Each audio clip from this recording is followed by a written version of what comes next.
গতকাল মঙ্গলবার 30শে জুলাই সন্ধ্যায় স্বরাষ্ট্র মন্ত্রণালয়ের সভাকক্ষে 7 মন্ত্রী, 4 সচিব ও আইন শৃঙ্খলা রক্ষাকারী বাহিনীর শীর্ষ কর্মকর্তারা বৈঠকে বসেন।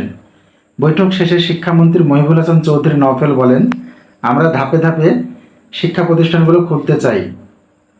তিনি বলেন, শিক্ষা প্রতিষ্ঠান খোলার প্রশ্নে আমরা বারবার বলছি জননিরাপত্তা সর্বাগ্রে। জননিরাপত্তা বিষয়টি বিবেচনায় নিয়ে আমরা সব কর্তৃপক্ষের সঙ্গে আলোচনা করে ধাপে ধাপে শিক্ষা প্রতিষ্ঠানগুলো খুলতে চাই।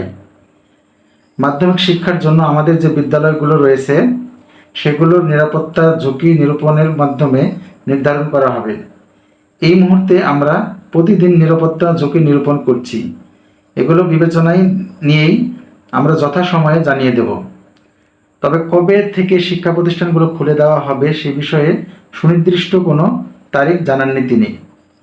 এ সময় সাধারণ শিক্ষার্থীদের আশ্বস্ত করতে গিয়ে শিক্ষামন্ত্রী বলেন, আমরা এর আগে বলেছি যারা নিরপরাধ শিক্ষার্থী এবং যারা শান্তিপূর্ণভাবে আন্দোলনে অংশগ্রহণ করেছেন তারা কেউই যাতে কোনো ধরনের প্রশাসনিক হয়রানির শিকার বা আইনি জটিলতায় না পড়েন।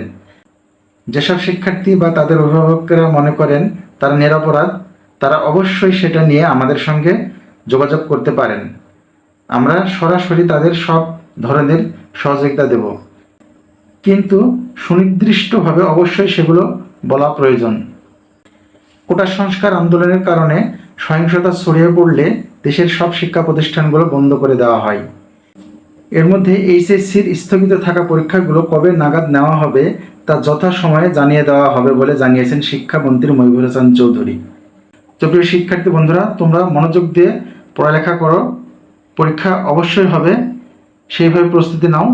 তোমাদের পরীক্ষা ভালো হোক এই প্রত্যাশা করে আজকে এখানেই শেষ করছি। ধন্যবাদ।